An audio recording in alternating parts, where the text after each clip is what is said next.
estimado presidente del Gobierno, excelentísimas presidentas del Congreso y del Senado, vicepresidentas del Gobierno, vicepresidente Šefčovič, señores y señoras, amigas y amigos. Me presento, me llamo Rocío Vidal, soy periodista, divulgadora científica y sí, también youtuber, soy una millennial al uso. Y es un placer estar hoy aquí y presentar este evento de España 2050, el primer ejercicio de prospectiva estratégica que se hace en nuestro país.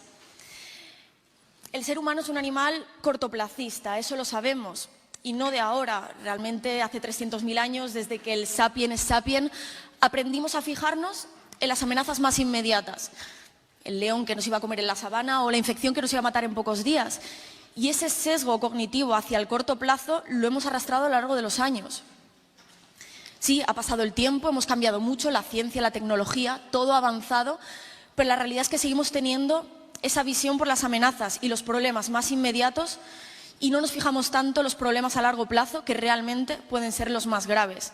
Ahora mismo vivimos en el mundo de la inmediatez, con un tuit, con una noticia, con la última hora, con las últimas innovaciones.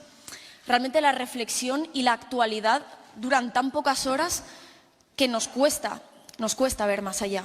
Y eso crea unos problemas de cara a ver el largo plazo. Por eso en un país es muy importante mirar el día a día y los problemas, pero también crear estrategias para superar esos problemas a largo plazo. Para eso se creó la Oficina de Prospección y Estrategia. Para eso es el evento que tenemos hoy aquí y quién mejor de hablarnos de este evento y de esta estrategia que su director, Diego Rubio. Muchas gracias, Diego.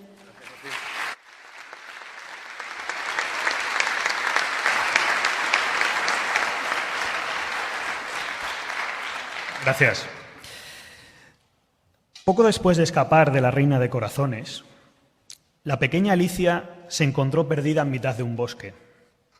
Asustada, buscó a su alrededor alguna señal y vio suspendidos sobre la rama de un árbol los ojos saltones y la sonrisa lunar del gato de Cheshire.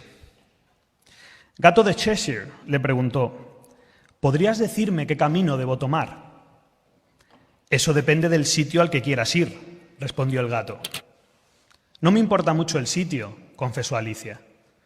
«Entonces», sentenció él, «no importa mucho qué camino tomes». Todos queremos avanzar, reponernos del golpe que ha supuesto el coronavirus y echar a correr. Y yo digo, sí, corramos, pero ¿hacia dónde? ¿Cuál es el patrón de crecimiento que queremos y podemos tener en las próximas décadas? ¿Cuál es el sistema educativo, el sistema sanitario, el modelo territorial? Correr sí, pero ¿hacia dónde? ¿En qué dirección y por qué camino? Porque si vamos a cambiar de rumbo cada 6 meses, poco importará lo mucho que corramos. Dentro de 10 años seguiremos estando en el mismo sitio en el que estamos hoy. Los grandes progresos de la humanidad, los grandes progresos de este país, se han conseguido a base de perseguir una utopía compartida, de perseguir un futuro posible con el que soñaba la mayoría de la población. Esas visiones compartidas sirvieron, en momentos como la transición, para coordinar esfuerzos, para superar discrepancias y para sacar lo mejor de nosotros mismos. Muchos de vosotros lo recordáis. Hoy estamos huérfanos de utopías compartidas. Hemos perdido la fe en el progreso.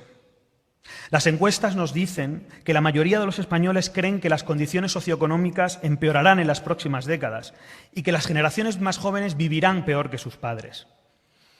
Ese pesimismo que arrastramos ya desde el año 2008 responde al empeoramiento incontestable de algunos aspectos materiales de nuestra vida, pero también nace de una cierta miopía, de un cortoplacismo que nos ha hecho olvidar lo mucho que hemos progresado en las últimas décadas y que nos está impidiendo entender lo mucho que podemos y vamos a progresar en las próximas décadas.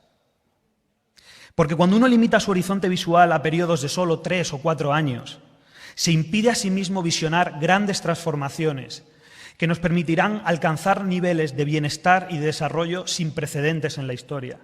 Transformaciones que son posibles, pero no en el plazo de 1 año o de 2, sino en el plazo de 10 o de 20. Debemos superar esta miopía.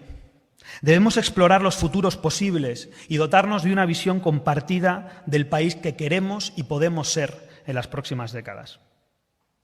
Para eso se creó la Oficina Nacional de Prospectiva y Estrategia y se puso en marcha el proyecto que presentamos hoy. Un proyecto que no habría sido posible sin la voluntad del presidente del Gobierno, Pedro Sánchez, de su jefe de gabinete, Iván Redondo, y de un grupo de personas fabulosas, y lo digo con mayúsculas, fabulosas, que trabajan en la Moncloa. Personas que decidieron gastar parte de sus energías en hacer algo que nadie les pidió que hicieran, para que el Estado español tuviese una institución que piensa en prospectiva, como lo tienen ya los países más avanzados del mundo. Un proyecto que no habría sido posible tampoco sin la generosidad de un centenar de investigadores e investigadoras que durante un año han trabajado altruistamente, no para volar o para refutar el programa electoral de ningún partido o de ninguna empresa o de ninguna ONG, sino para ayudarlas a todas, proporcionándoles datos e ideas para que amplíen sus horizontes temporales y sofistiquen su visión estratégica. En España de 2050 no tratamos de adivinar el futuro. Lo que hacemos es estudiar los posibles desafíos a los que se enfrentará nuestro país en las próximas décadas y sugerimos formas para superarlos. Quienes lean el resultado verán que es un estudio riguroso, apartidista y constructivo. Y se darán cuenta de que no es una bomba de humo ni una huida hacia adelante. Justo lo contrario. Este estudio no vacía de responsabilidad política al presente.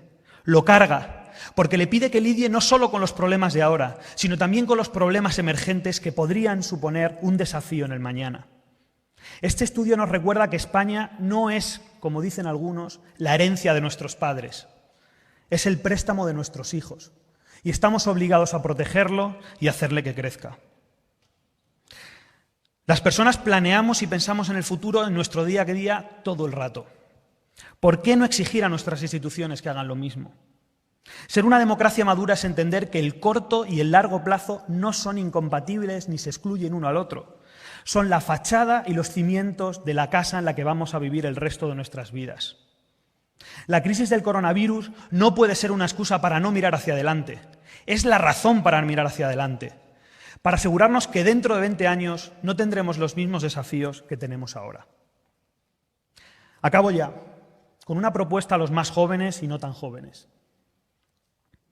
No nos dejemos llevar por quienes nos dicen que es demasiado pronto para pensar en el 2050, porque suelen ser los mismos que quieren que en el futuro no cambie nada. No nos dejemos llevar por quienes nos prometen soluciones instantáneas para problemas que existen desde hace décadas. Pero sobre todo, no nos dejemos llevar por quienes se envuelven en el prestigio intelectual del pesimismo y lo convierten en su bandera, porque eso solo siembran miedo y desconfianza, y el futuro se construye siempre sobre ilusión y esperanza. No nos dejemos que nos encierren en la cárcel de la hora, que nos nieguen nuestro derecho a soñar y a construir un futuro mejor. Este país ha cambiado drásticamente en 30 años. Mi abuela no pudo ir a la escuela, no pudo aprender ni a leer ni a escribir. Yo recibí becas, pude estudiar en la universidad en España y en el extranjero. Yo, vosotros, nosotros, todos somos la prueba de lo mucho que puede progresar y que ha progresado este país en los últimos 30 años. Pensemos ahora en cuánto más podremos progresar en los próximos 30 y encontremos en esa posibilidad el pegamento que necesitamos para unir a nuestra sociedad de nuevo. No somos nuestro pasado, somos el tiempo que nos queda. Es en el mañana donde viviremos el resto de nuestros días y, por tanto, es al mañana al que deberíamos dedicar el grueso de nuestros esfuerzos y desvelos. Miremos al futuro y hagámoslo de una manera distinta de la que solemos mirar al presente, con mayor rigor empírico, con mayor vocación de entendernos y con mayor confianza en nosotros mismos. Pongamos de moda el optimismo. El bienestar de las generaciones presentes y futuras depende de ello. Muchas gracias.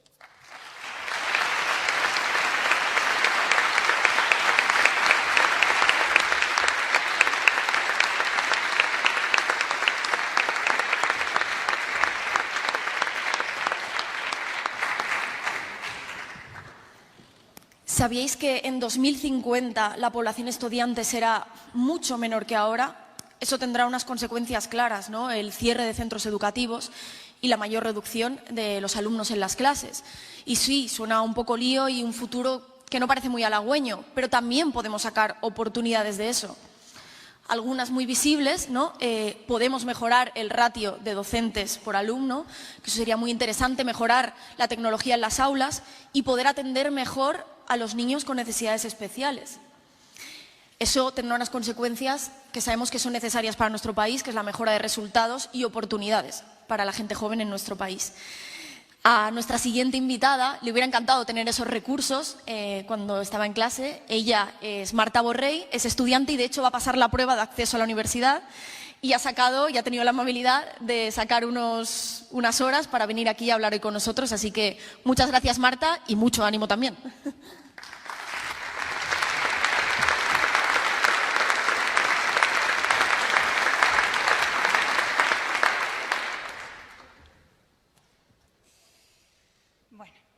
Estimado presidente del Gobierno, autoridades, señoras y señores, quizá a muchos de ustedes os parezca que el año 50 es una fecha remota, pero si lo piensan bien verán que el 2050 está a la vuelta de la esquina. De hecho, los datos nos dicen que alrededor del 70% de las personas que habitan hoy en España seguirán viviendo para entonces. Yo en 2050 tendré 47 años. Profesionalmente quiero pensar que estaré en el momento más álgido de mi carrera. Puede que esté pagando una vivienda, que tenga un hijo o una hija de más o menos la misma edad que tengo yo ahora. Y todavía me quedarán por delante más de 40 años con miles de experiencias por disfrutar. Si todo va bien, viviré tanto tiempo en la segunda mitad del siglo XXI como en la primera, piénsenlo. El futuro no es algo que nos llega un día por arte de magia.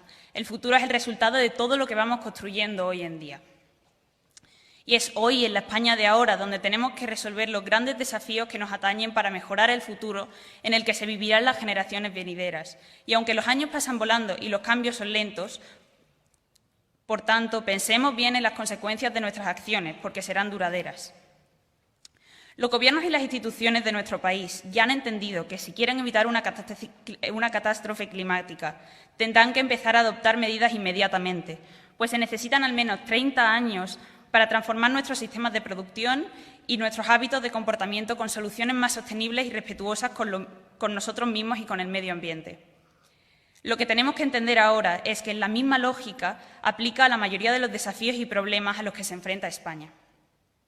También se necesitarán 30 años para lograr que nuestra población alcance los mismos niveles de aprendizaje y formación que tienen los países más avanzados de Europa, para lograr ciudades mucho más saludables, con acceso a la vivienda mucho más digno, y también para nuestros pueblos, haciendo de ellos la joya de nuestra corona. Para ello necesitaremos 30 años, no de vaivenes y de inacción, sino de medidas coherentes y sostenidas en el tiempo.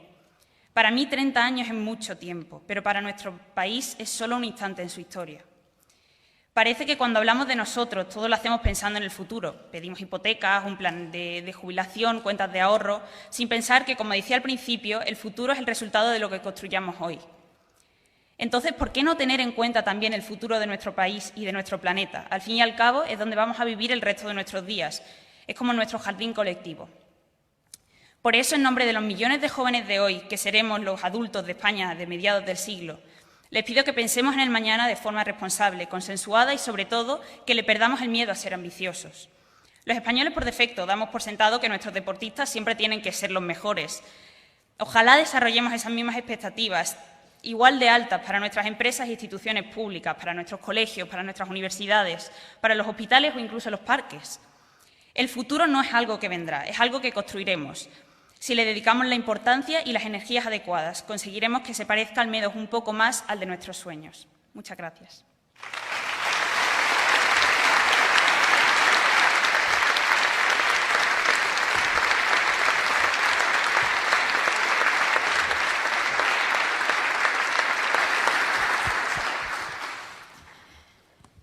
¿Sabíais que en 2050 una de cada 3 personas en España tendrá más de 65 años?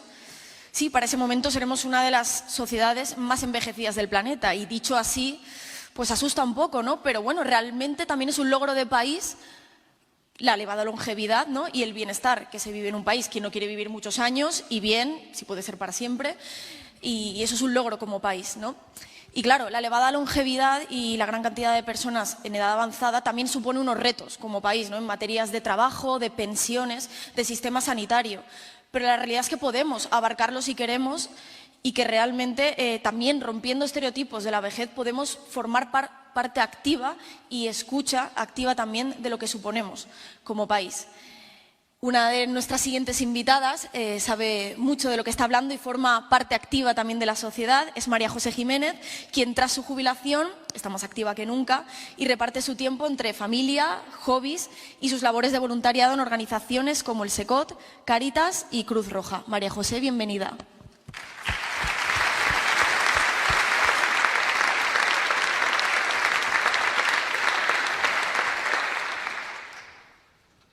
Buenos días a todos y en un par de meses cumpliré 70 años. Es muy probable que, a diferencia de Marta, yo no esté aquí en el 2050. Pero eso no significa que a mí no me importe el futuro. Al revés, estoy muy preocupada por el futuro. Yo tengo 2 hijos, tengo 3 nietos, me preocupa la ciudad en que vivo, el pueblo en que me crié, las asociaciones y fundaciones que espero que estén donde he desarrollado mi vida profesional y donde ahora desarrollo mi voluntariado y que tantas satisfacciones me están dando. El futuro de todos ellos me preocupa más incluso que el mío. Y además espero que esta preocupación la comparta con todos mis conciudadanos o con todo el país. Aunque tener miras, no cortoplacistas, sino amplitud de miras, supone muchas veces que tenemos que renunciar a nuestros intereses particulares, pero no importa, creo que merece la pena. Estoy de acuerdo con Marta en que debemos ser ambiciosos con el futuro y con todo, casi con todo, sí, con todo. Mi mantra preferido, que me aplico a mi vida y que además creo profundamente en él, es persigue tus sueños, gestionas tus realidades. Y además creo en él y me confirma esta creencia cuando doy la vuelta atrás y miro todo lo que ha pasado a lo largo de mi vida y cómo ha crecido mi país y cómo ha evolucionado. En solo 4 décadas, España ha pasado de ser un país retrasado y mal comunicado a un país abierto y brillante. Sí, yo diría que España es brillante. Con un nivel de desarrollo comparable a cualquier país europeo. Entre 1978 y en la actualidad, los españoles hemos logrado duplicar nuestro nivel de renta per cápita. Hemos pasado de ser 12 millones de trabajadores a 20 millones y nuestras empresas se han abierto al exterior. Se han abierto al exterior, pero además con éxito. Y han logrado ser punteras en el exterior y aquí dentro también, en aquellos ámbitos profesionales y laborales donde desarrollan su actividad. Por otra parte, también vamos dando pinceladas a distintos aspectos de la realidad. Nuestro sistema educativo ha mejorado sustancialmente. En las últimas 4 décadas, el número de personas con estudios superiores se ha disparado y el fracaso escolar ha disminuido sustancialmente. Luego, también hemos logrado, entre todos, tener un estado de bienestar del que yo me siento súper orgullosa. Me encanta, no lo puedo remediar. Cuya capacidad para proveer servicios sociales de calidad es importante. Los servicios públicos, la mayoría, tienen calidad en nuestro país y además abrir una senda de preocupación y de actuación, no solamente preocuparte, sino también actuar por aquellos sectores más desfavorecidos de nuestra sociedad. Me parece muy importante. Hoy en nuestro país tenemos una cobertura y asistencia sanitaria universal y también presta asistencia a más de 1 millón de personas en situación de dependencia. Todo esto nos lleva a movernos en una senda donde las desigualdades van disminuyendo. Y eso es muy importante desde mi punto de vista. Entonces, otra cosa que también es todo esto va alineado o nos va llevando hacia convertirnos en el país, el tercer país mundial con una esperanza de vida mayor. Pero además eso no es así solamente, sino que tenemos una vida de calidad y yo doy fe de ello, o sea, que mi vida está muy bien, muy bien. Entonces, los jóvenes, por ejemplo, ahora mismo los jóvenes como Marta o como otros, seguramente vivan 30 años más, o sea, la esperanza de vida se espera que sea 30 años más que la que fueron de sus abuelos. Pero además no solamente eso, además vivirán en libertad, con una mayor libertad, con una mayor salud y además, sobre todo, con una mayor oportunidades para desarrollarse como personas y profesionalmente. Pero no quiero terminar en toda esta senda de cambios y de progreso que hemos tenido sin hacer mención a un sector que me es muy sensible y es el de las mujeres. Ser mujer en la España que yo nací no tiene nada que ver con ser mujer o con nacer en la España de hoy. Por ejemplo, mi nieta, la España en la que ha nacido es una España totalmente diferente a la que yo nací. Cuando yo era joven no podía pensar que en el 2021, quizá ni siquiera podía pensar en el 2021, pero bueno, si hubiera sido capaz de pensar en el 2021, no hubiera pensado, nunca me hubiera imaginado que la mujer iba a estar presente en la sociedad española y además ocupando puestos de tanta responsabilidad. Para mí es un orgullo y una admiración tener aquí enfrente mía, aunque lo veo mal por las luces, a representantes del Gobierno, mujeres representantes del Gobierno de España y de las principales instituciones del Estado. Está muy bien, vaya, está súper bien. Entonces, con todos estos logros que voy diciendo y que son ciertos, no quiero transmitir que lo que tenemos que hacer es ponernos en una actitud de autocomplacencia, de decir, cuánto hemos conseguido, que es verdad, que no es mentira, que es verdad. Pero, siguiendo mi mantra, persigue tus sueños, esto lo hemos conseguido porque los españoles hemos perseguido nuestros sueños. Y no solamente los hemos perseguido, es que hemos tenido grandes sueños. Entonces, solamente siguiendo el perseguir tus sueños, el soñar a lo grande, nos está llevando a un progreso o a un desarrollo que hemos tenido hasta ahora, que es una prueba. Es una prueba y una garantía también de que los 30 años que nos falta para el 2050 podemos conseguir eso y mucho más. Pero también mi mantra dice, gestiona tus realidades. Y las realidades de ahora mismo es que es una realidad muy dura. Estamos viviendo una profunda crisis y estamos viviendo un momento de gran incertidumbre. Pero también sé, porque lo dicen los expertos y porque yo lo he vivido en mi propia carnes, que los tiempos de crisis son tiempos de oportunidades. Y es verdad que ahora mismo creo que hay muchas oportunidades y confío plenamente que los españoles sepamos, en primer lugar, ver esas oportunidades. En segundo lugar, pelear por ellas y arriesgarnos por ellas, y solamente así lo conseguiremos. A mí no me cabe la menor duda que lo vamos a hacer. Y ya, muchas gracias.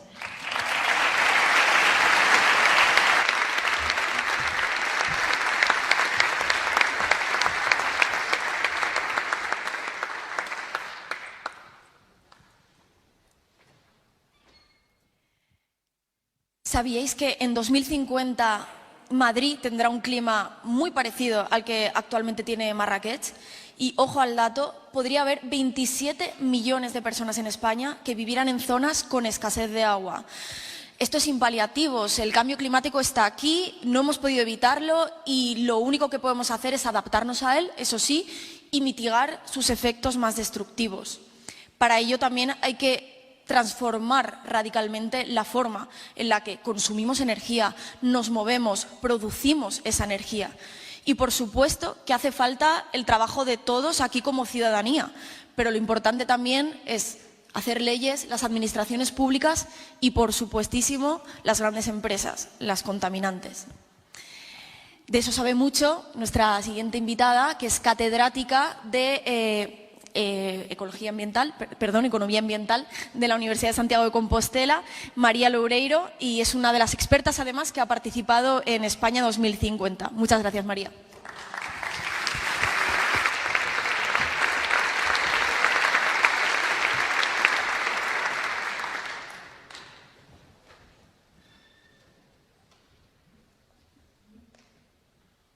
Buenos días, estimado señor presidente, vicepresidentas, excelentísimos señores y señoras, amigos y amigas todos.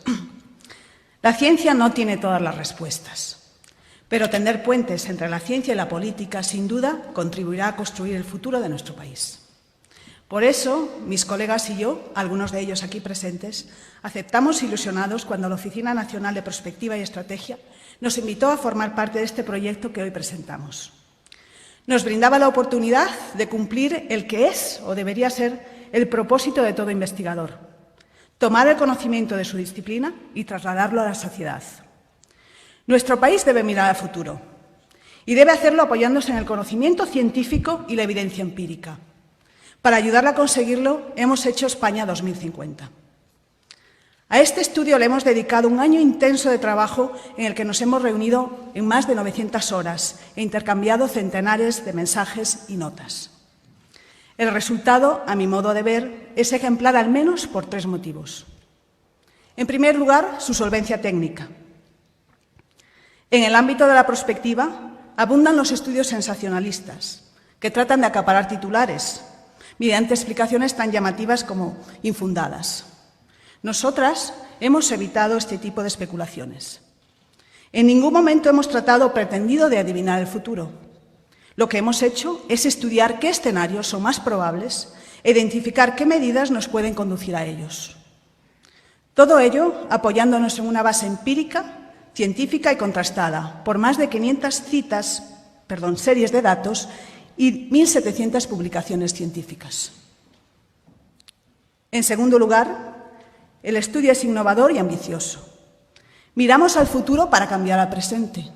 Miramos al 2050 para que nos dé luz sobre las decisiones que debemos tomar a día de hoy, el próximo mes o el año que viene. Y no nos quedamos en el diagnóstico.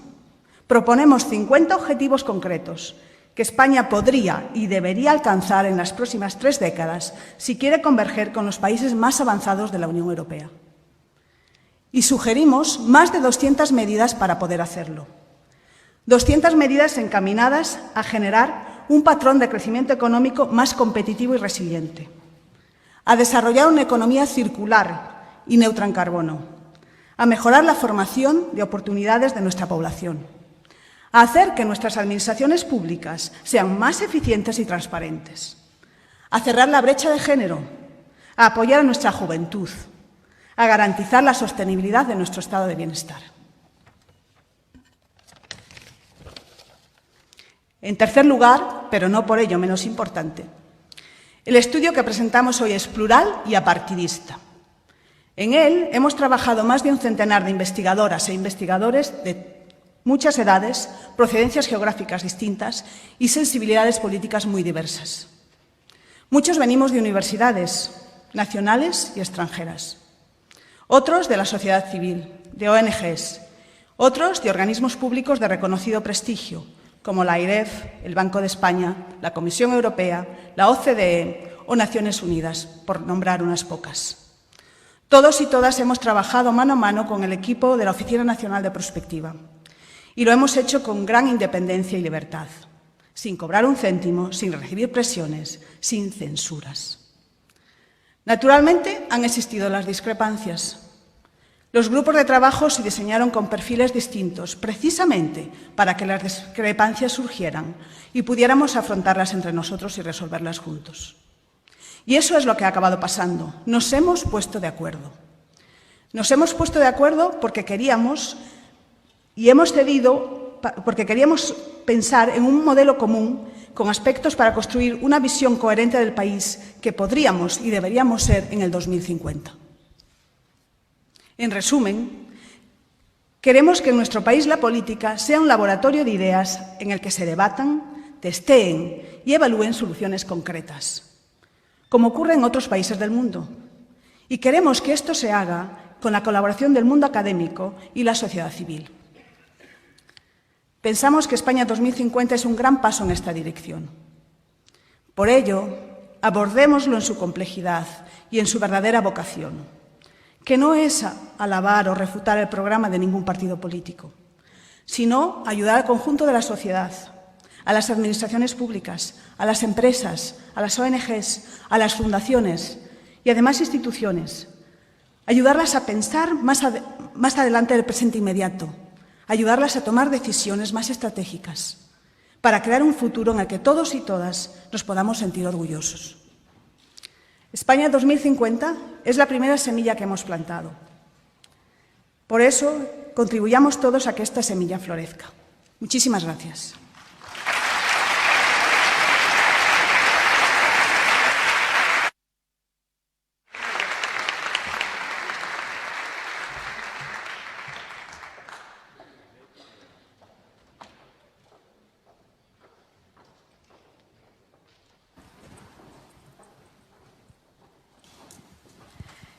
¿Sabíais que en 2050 9 de cada 10 personas en España vivirán en ciudades?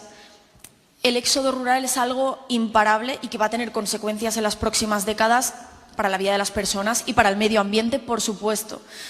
Esto es un reto de las próximas décadas, ¿no? Construir ciudades más ecológicas, sostenibles, menos contaminantes, más cohesionadas, pero también no perder el dinamismo cultural y social y la fuerza que tienen otras ciudades más aisladas o incluso los pueblos. Y más en la situación también en la que vivimos, ¿no? Mucha gente está teletrabajando y necesita buen acceso a Internet, necesita unas condiciones en su pueblo, si quiere quedarse.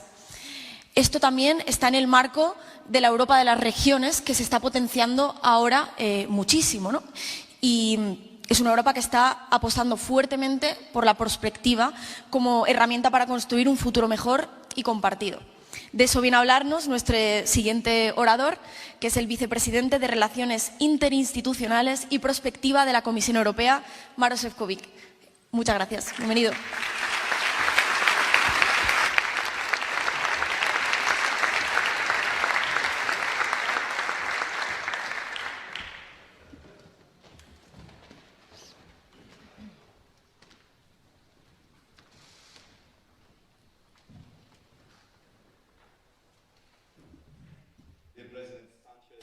Estimado presidente Sánchez, vicepresidentas, distinguidos miembros del Congreso, colegas, amigos. En primer lugar, muchísimas gracias. Gracias por haberme invitado a participar hoy en este evento. Gracias también por este optimismo que necesitamos tanto en la Unión Europea. Y gracias también por permitirme volver a España, a Madrid.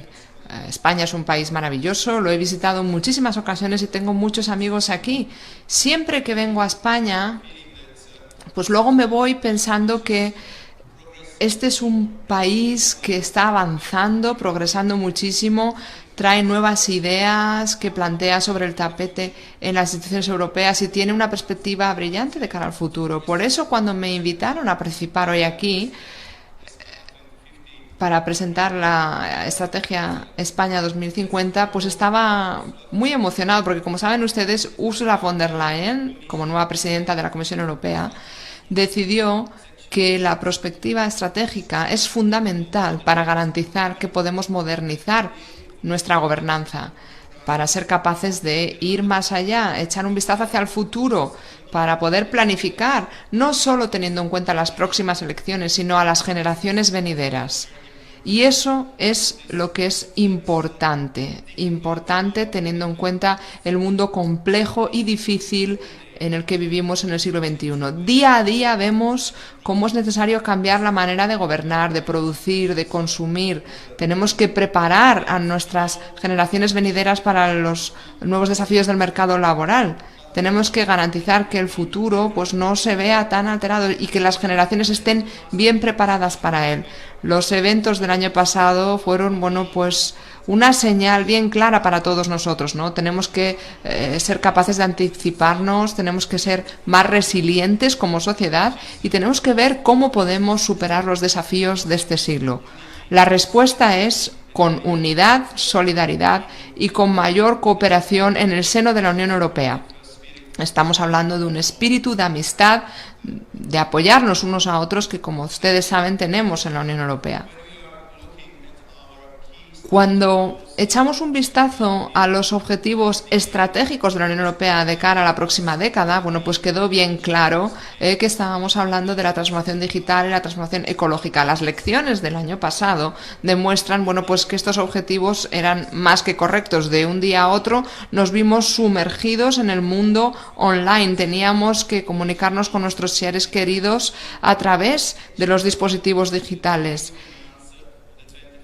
Y fuimos capaces de hacer frente a esta demanda del siglo XXI en un momento muy difícil de confinamiento, pero aquí en Europa hemos visto que, bueno, pues hay un cierto desfase en nuestras cadenas de abastecimiento globales y para ello pues es necesario que tomemos medidas que nos permitan corregir estos problemas para ser más fuertes cuando llegue la próxima crisis.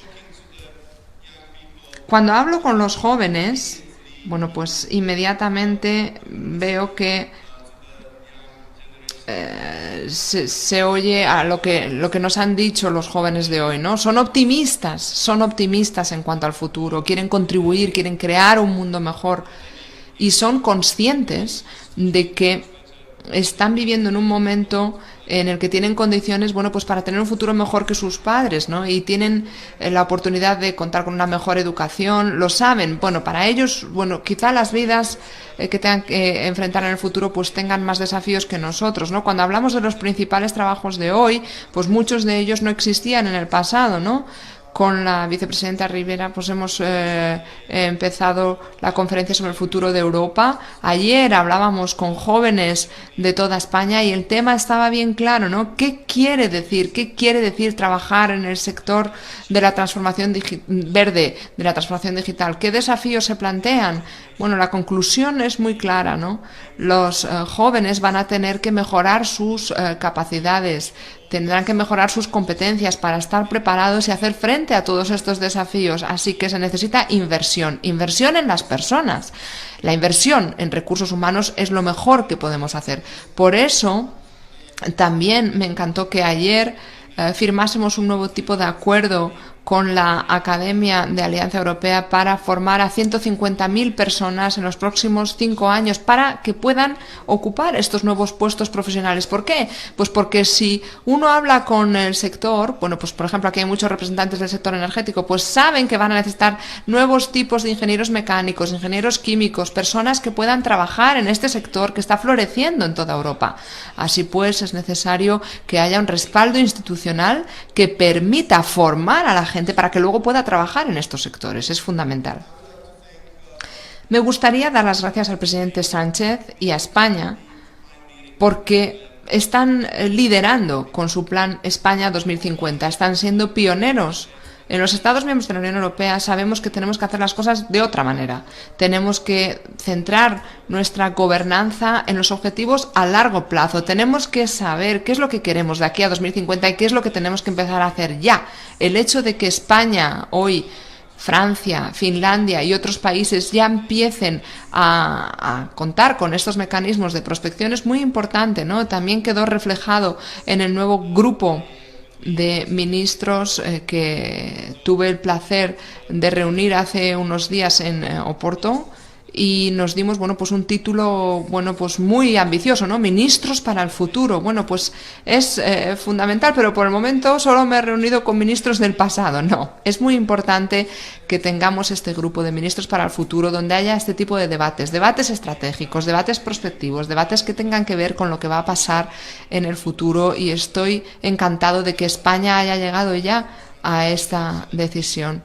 Invité al presidente Sánchez y a su equipo de prospección para que presentase el resultado de España 2050 a los compañeros en Bruselas, para que nos podamos inspirar mutuamente, para que podamos aprender unos de los otros y construir esta red en la que podamos ver cuáles son las tendencias, cuáles son los datos, para que podamos planificar, bueno, pues qué es lo que se puede hacer de aquí al futuro para contar con un futuro positivo, ¿no?, a lo largo de las próximas décadas. Cuando hablo de nuestras redes de prospección y de estrategia en la Comisión Europea, lo que les digo es que necesitamos preparar materiales que sean relevantes desde un punto de vista político, que sean prácticos y que sirvan como orientación, para aquellas personas que tomarán decisiones políticas, porque no necesitamos la ciencia porque sí, necesitamos que haya ciencia que tenga una serie de consecuencias prácticas que permitan mejorar la gobernanza, que sirvan de orientación. Así que aprecio muchísimo el aspecto práctico de España 2050. Aquí hay objetivos concretos. Se está evaluando en qué situación se está ahora, cómo se estará en 2030, cómo se estará en 2050, qué es lo que se quiere y qué es lo que hay que hacer, ¿no?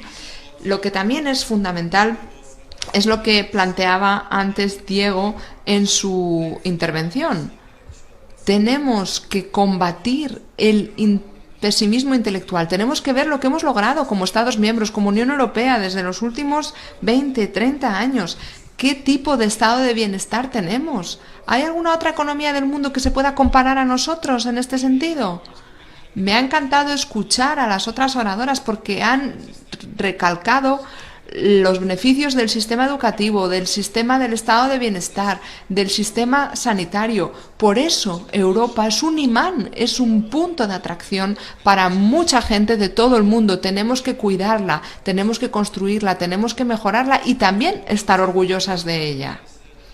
Para concluir, señor presidente Sánchez, estimados colegas, creo que este documento España 2050 es muy positivo porque lidera esta tendencia y tenemos que demostrar al mundo y a nosotros mismos que nosotros, los europeos, somos capaces de controlar nuestro destino, así que construyamos un futuro brillante entre todos. Muchísimas gracias.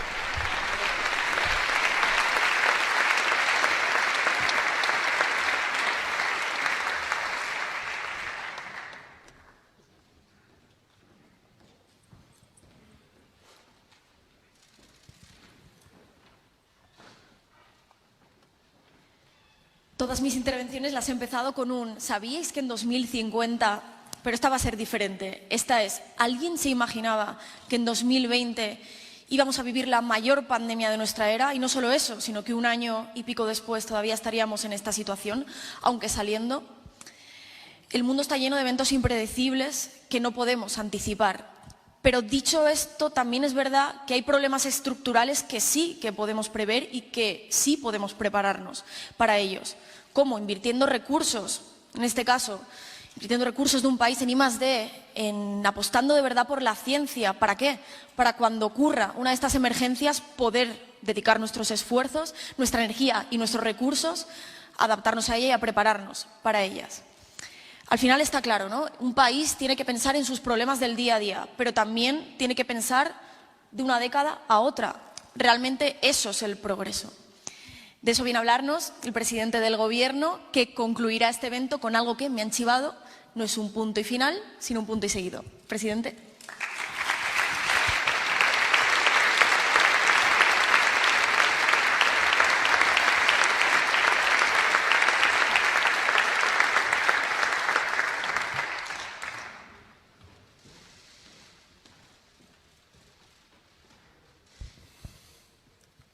Buenos días.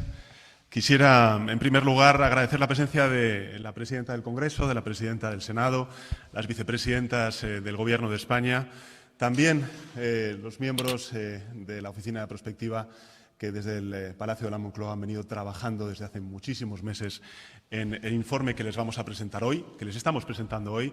Agradecer también la presencia de muchísimos empresarios y empresarias en este evento, también de representantes sindicales, de investigadores, investigadoras, académicos, académicas y también, sin duda alguna, de la sociedad civil en su conjunto. Agradecer de corazón la presencia de la Comisión Europea. y del vicepresidente Šefčovič, porque le da un contexto y enmarca este acto en algo que no es ajeno a lo que está pasando, lo que está ocurriendo en la Unión Europea. Este ejercicio de prospectiva, este ejercicio de mirar en el medio y en el largo plazo no es algo que estemos únicamente haciendo en España, sino que encuentra eco también en Bruselas, en las instituciones comunitarias, como bien ha dicho antes el vicepresidente de la Comisión Europea. Gracias, por tanto, vicepresidente, por tu liderazgo y gracias por tu presencia hoy aquí en Madrid, en España, con nosotros. Amigos y amigas, el 15 de junio de 1977, los ciudadanos y ciudadanas españoles participaron en las primeras elecciones democráticas. Las primeras elecciones democráticas en 40 años. Quienes acudieron a las urnas ese día, pues eran hombres y mujeres, como bien han dicho antes, quienes han intervenido desde esta tribuna, muy distintos entre sí. Tenían ideas políticas diferentes, edades, circunstancias socioeconómicas muy diversas. Pero había algo que les unía a todos ellos y a todas ellas, y era el sueño de alcanzar una España democrática, pacífica, próspera, diversa, plenamente integrada en aquello que se llamaba entonces la Comunidad Económica Europea. Ese sueño compartido lo que hizo fue cohesionar a la sociedad de nuestros padres, de nuestras madres, de nuestros abuelos y de nuestras abuelas. Les permitió, en definitiva, navegar entre sus diferencias, como aquí se ha relatado, aunar esfuerzos y dio sentido a muchos sacrificios y desvelos que tuvieron las generaciones que nos han precedido. Y gracias a ello, a esos sacrificios, a esos desvelos, a esa cohesión que provocaron esos sueños compartidos, gracias a ello, España progresó a una velocidad vertiginosa, como ha dicho Diego, que en muchos aspectos resulta única, modélica, a nivel europeo. El bienestar que gozamos hoy es, sin duda alguna, en buena medida, el resultado de aquella visión compartida y del esfuerzo colectivo y también sostenido en el tiempo que esta visión pues hizo posible. ¿Por qué digo esto? Porque es verdad que todo aquello ocurrió hace 40 años y, por tanto, la pregunta que nos podemos hacer es si tiene sentido hoy hablar de la España que tendremos y que queremos dentro de 30 años. Exactamente, a mi juicio, tiene el mismo sentido que tenía para la generación de la transición que hablara en aquel momento de la España democrática y la España europea que es hoy. Precisamente porque nos preocupa nuestro tiempo, desde el presente hasta el futuro, precisamente porque nos preocupa nuestro tiempo, los próximos 6 años, por ejemplo, en los que vamos a modernizar y a transformar nuestro país, precisamente por ello nos preocupa y nos ocupa la España de 2050. La España de hoy es distinta, sin duda alguna, a la España de hace 30 años, de hace 40 años, porque aquellas generaciones la quisieron y la pensaron distinta. Y gracias a ello, pues pensaron en un futuro que hizo posible, por ejemplo, que cambiara la postración de la dictadura por la libertad y la democracia de nuestra Constitución. Cambiaron el pasaporte del aislamiento que sufrían muchas de las generaciones, como aquí se ha referido, por el pasaporte europeo. Cambiaron la beneficencia por los derechos sociales y por un estado del bienestar, que es verdad que está cuestionado en algunos de sus cimientos en cuanto a su sostenibilidad, pero que efectivamente, como ha dicho bien el vicepresidente de la Comisión Europea, no deja de ser una de las grandes conquistas sociales de nuestro tiempo, a nivel español y a nivel europeo. A nosotros, por tanto, ¿qué nos ocupa? Pues nos ocupa actuar en el presente, pero al mismo tiempo, porque actuamos en el presente, lo que tenemos que hacer es construir las estructuras necesarias que nos permitan que nuestra sociedad, la sociedad española, tenga un futuro en las necesidades de sus gobiernos, de sus empresas, de sus organizaciones. En definitiva, nos toca hacerlo hoy, no mañana. Esa es la responsabilidad y la obligación y el deber que tenemos. Porque este Gobierno, el Gobierno de España, como los que vendrán en el futuro, tenemos aspiraciones, no voy a decir superiores, pero al menos igual de ambiciosas que las que hace 40 años tuvieron nuestros padres y nuestras madres. Pero lo que sí que es cierto es que, siendo esas ambiciones igual o superiores a las que tuvieron hace 30 o 40 años, lo que es indudable es que contamos con herramientas mucho más completas y mucho más poderosas para poder lograr nuestros sueños. Ahora lo que toca es trazar esa nueva meta. Necesitamos una nueva visión de España, la España que queremos para las próximas décadas, más allá de las urgencias y de las necesidades inmediatas que sin duda alguna ocupan buena parte de la tarea de todos los actores institucionales, empresariales, en definitiva la sociedad civil. Necesitamos una visión que sea ambiciosa, pero también, como se ha dicho aquí, realista. Una visión ambiciosa, pero también realista. Una visión que nos inspire, que nos cohesione y que nos ayude a cada uno de nosotros y de nosotras a sacar lo mejor de nosotros y nosotras mismos, con una meta común, que es superar los desafíos pendientes y alcanzar unas cumbres de progreso, que ni siquiera eran visibles hace 30 años. Y si queremos que funcione, que sobreviva al paso de las legislaturas, yo creo que es muy claro que tenemos que cumplir uno de los mandatos que ha hecho referencia tanto la investigadora como también Diego Cruz, ¿no? Diego, el director de la oficina, Y es precisamente el de que esa visión de futuro tiene que ser una visión política de Estado y no de gobierno. Debe nacer no de un ejecutivo o de un partido político en particular, sino del conjunto de la sociedad, porque sólo así logrará abarcar varias legislaturas y, por tanto, cumplir con su objetivo tan ambicioso. Con esta certeza, amigos y amigas, constituimos en enero del año pasado, al principio de la legislatura, la Oficina Nacional de Prospectiva y Estrategia. Y con ese propósito impulsamos lo que hoy estamos presentando, que es España 2050. Es un hito importante, yo creo que en la democracia española. Es un hito muy relevante para el conjunto de la sociedad española porque es el primer ejercicio colectivo de prospectiva estratégica que realizamos en nuestro país. Lo que presentamos hoy es, en definitiva, el fruto de esa labor. Una serie de fundamentos teóricos, de propuestas elaboradas por la Oficina Nacional de Prospectiva, con un centenar de investigadores e investigadoras de reconocidísimo prestigio, que, como nos ha contado la investigadora, la doctora Loureiro, han trabajado durante casi un año con total independencia, con total libertad, y esto lo quiero subrayar, sin cobrar un céntimo, de nuevo lo quiero repetir, movidos únicamente por su vocación de servicio público y su amor al país. Un estudio que pone al servicio de la sociedad española todo su conocimiento para ayudarla a ampliar sus horizontes y diseñar una mejor estrategia en el largo plazo. A mi juicio hay en este trabajo dos contribuciones especialmente valiosas y originales que me gustaría compartir con todos ustedes. La primera es que nos proporciona un diagnóstico riguroso y holístico al mismo tiempo sobre los desafíos que va a enfrentar España, que ya está enfrentando España. No solo hoy en día, sino también los desafíos que vamos a tener en el medio y en el largo plazo, analizando los posibles riesgos, también las oportunidades que podrían generar las megatendencias como el cambio climático, como el envejecimiento demográfico, como aquí se ha referido, o también la transformación digital. Esta es la primera de las cuestiones, pero la segunda también es muy importante, es que nos muestra nuestro potencial como país. Los expertos nos ayudan a vislumbrar la España que podemos ser de aquí al año 2050, pero no lo hacen desde un voluntarismo de los deseos, sino desde la objetividad de los datos. Porque los expertos nos hablan de una España que podría invertir en innovación no un 2% del Producto Interior Bruto, como se está diciendo ahora mismo, sino, ¿por qué no?, un 4%, como de hecho hay algunos países de nuestro entorno que ya están haciendo. Una España que podría situarse en la vanguardia educativa, garantizando así la igualdad de oportunidades y llevando a la formación superior al 50% de su población.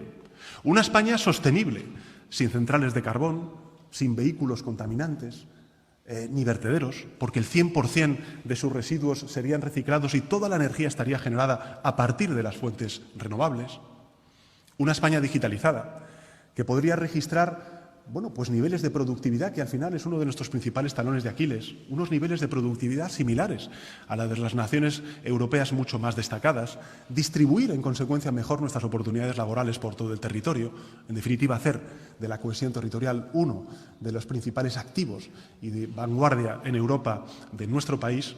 Una España que generaría más riqueza y la usaría, por ejemplo, para financiar un estado del bienestar robusto, capaz de mitigar la desigualdad social que, desgraciadamente, sigue aumentándose como consecuencia, en este caso, de la pandemia que estamos sufriendo, y también reducir los niveles de pobreza a la mitad.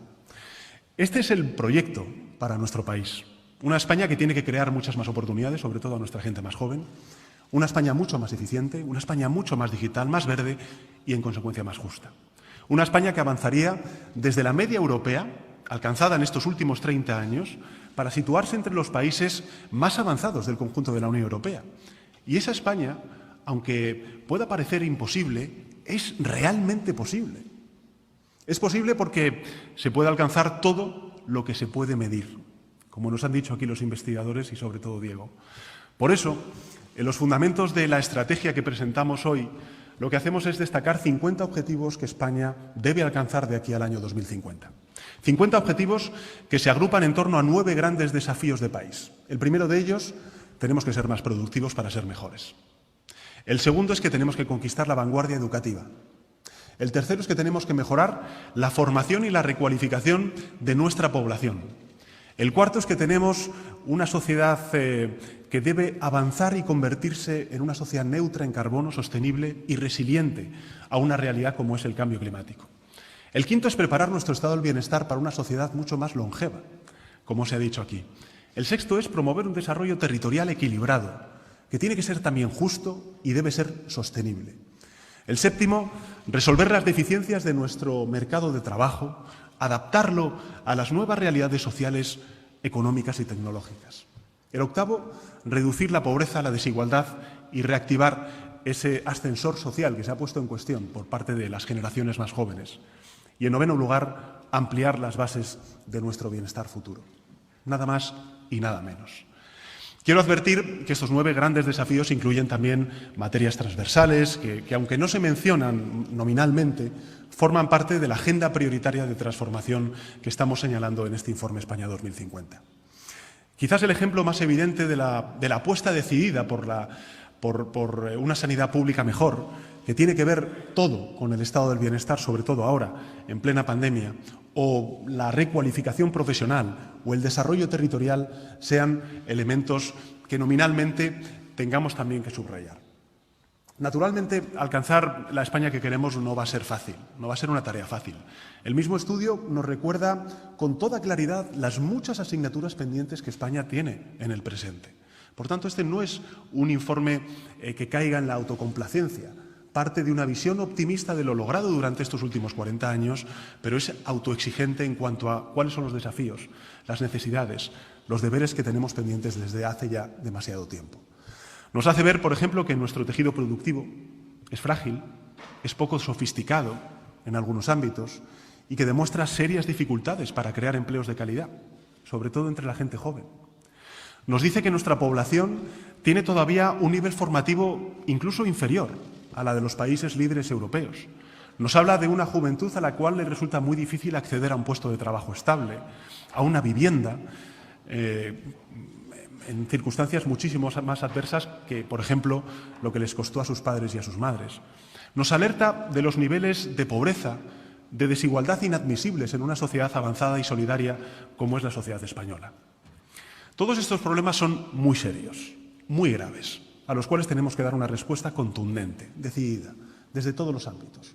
Están aquí desde hace décadas y se han agravado a tenor de la crisis desencadenada por el COVID-19. Pero ello no significa que debamos caer en el pesimismo ni renunciar a resolverlos. Al contrario, ahora es el momento de afrontarlos con renovado vigor. El mundo está cambiando y está cambiando a una velocidad increíble durante estos últimos meses de pandemia. En Europa, en Estados Unidos, en Asia, por todo el planeta, lo que está ocurriendo es que se están configurando una nueva forma de entender el futuro, que tiene que estar marcado por la sostenibilidad, por la revolución tecnológica inclusiva, por la colaboración regional y también por la cohesión social.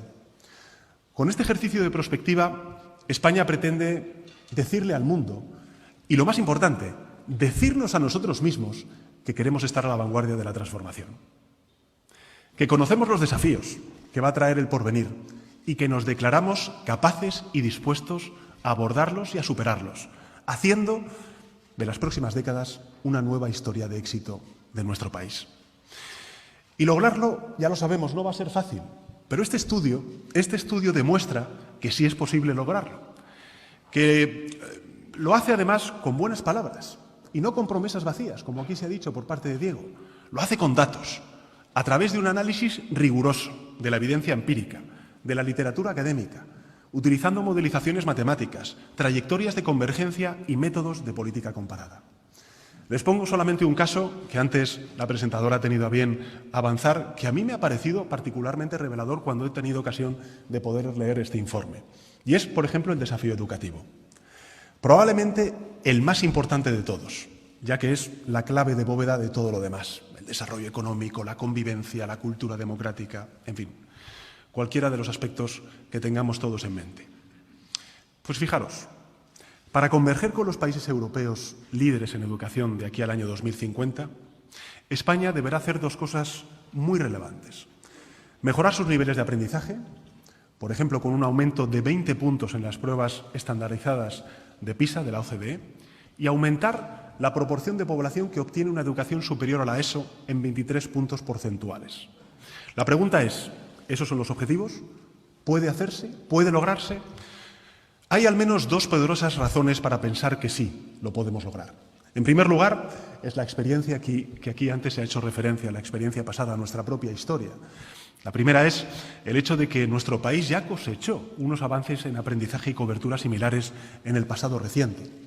Pero la segunda posibilidad de que las transformaciones demográficas y tecnológicas y, por tanto, de una manera provocadora se plantea así, que se están produciendo ya, sirvan de viento de cola para lograrlo, no deja de ser interesante.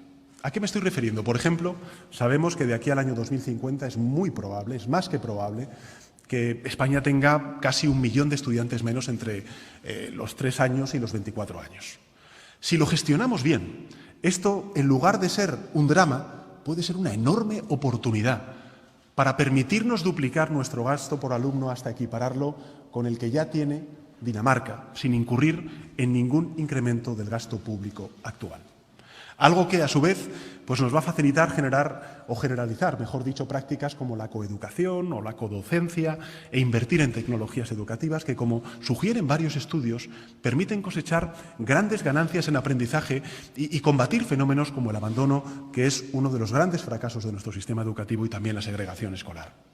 Por tanto, el futuro trae retos para nuestro sistema formativo formidables, pero también, en consecuencia, enormes oportunidades, inmensas oportunidades que, si las sabemos aprovechar, podrían ayudarnos a conquistar la vanguardia educativa europea de aquí al año 2050.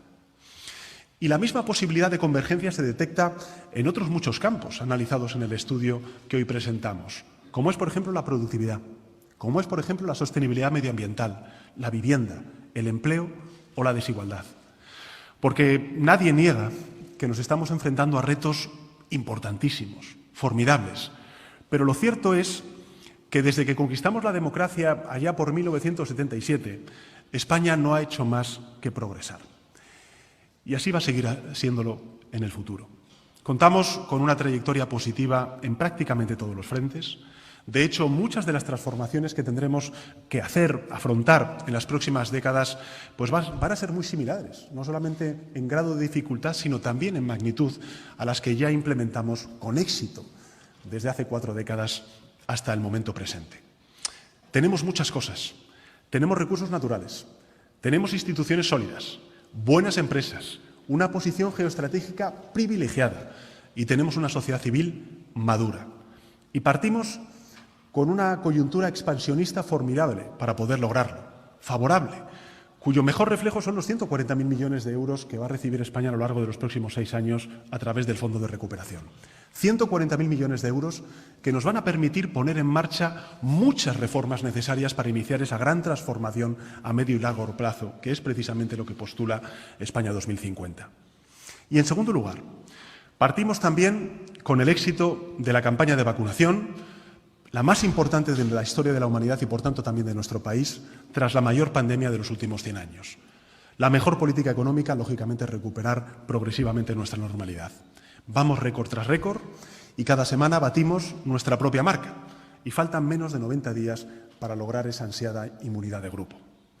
Como decía el vicepresidente de la Comisión, el vicepresidente Šefčovič, a quien, por cierto, vuelvo a agradecer de corazón su presencia hoy aquí en Madrid entre nosotros, yo también creo que el resultado de este primer trabajo es ejemplar y, en muchos casos, es pionero a nivel europeo. Y quiero además subrayarlo y repetirlo, es pionero a nivel europeo. Porque, querido vicepresidente, uno de los defectos que tiene nuestro país, que es un país formidable, muy grande, en muchos aspectos, es que los españoles pues nos cuesta siempre mucho reconocer nuestros propios méritos como país. Hay varios estados, como has comentado, trabajando desde hace tiempo en estrategias de futuro, pero muy pocos tienen ya algo tan ambicioso, tan riguroso y concreto como lo que estamos presentando hoy bajo el título de España 2050. En todo caso, también sé que es solo un primer paso, como se ha avanzado aquí. Lo es porque, como apuntaba al principio de mi intervención, el futuro es patrimonio de todos y de todas, y por tanto todos y todas debemos participar en su diseño. Y por eso lo que presentamos aquí no es la estrategia como tal, no es un documento cerrado, es un documento vivo. Se trata, y así lo indica el título, de una primera propuesta. Una primera propuesta que está viva, que tiene un gran objetivo, un único objetivo, que es iniciar una gran conversación para que sea reforzada, corregida, ampliada por el conjunto de la sociedad y de sus legítimos representantes. Por eso les anuncio que España iniciará un gran diálogo nacional sobre su futuro en las próximas semanas y en los próximos meses. Va a ser un proceso de abajo arriba, que va a durar varios meses y que va a estar abierto a todos, a todas las instituciones públicas y privadas, a todos los ciudadanos y ciudadanas que quieran participar de nuestro país, un gran diálogo nacional que se va a producir en los 19 territorios, en las 19 comunidades y ciudades autónomas, con reuniones bilaterales, con mesas redondas que se van a articular a través de centenares de administraciones públicas, de empresas, de patronales, de sindicatos, de universidades, de think tanks, de fundaciones, de ONGs, de asociaciones, de partidos políticos con los que estamos ya trabajando y vamos a continuar trabajando. Un diálogo nacional en el que, como no podía ser de otro modo, pues lógicamente los gobiernos municipales, los gobiernos autonómicos tendrán también un papel fundamental y yo diría que decisivo. Porque este es un proyecto de Estado. Y todo el país debe tomar y formar parte de él. Mi compromiso, por tanto, como presidente, es garantizar un debate libre, plural, en el que tengan cabida todas las ideas, todas las posturas, con máximo respeto a la evidencia científica, a la evidencia empírica, al conocimiento científico y académico y, en consecuencia, también a la experiencia. El objetivo es ampliar nuestros horizontes temporales de debate público, enriqueciendo el pensamiento estratégico de nuestras instituciones, de la acción política, de las empresas y generar una estrategia nacional de largo plazo que nos permita fijar prioridades, coordinar esfuerzos y fortalecer el diseño de la segunda fase del Next Generation European Union de cara al periodo 2023-2026. Y hacerlo, vuelvo a insistir, entre todas y entre todos. Alcanzar esa visión compartida de una nueva España hacia la que queramos caminar todos juntos y juntas. Una visión que nos ilusione, que nos ilusione, que nos ilusione, que nos cohesione y que nos permita pensar el futuro de una manera distinta a la forma en que hablamos del presente, con mayor ambición y con mayor optimismo. Habrá quienes consideren una aspiración imposible, especialmente en un tiempo aparentemente tan polarizado como el actual, esta visión y este objetivo. Pero no es cierto, no es cierto.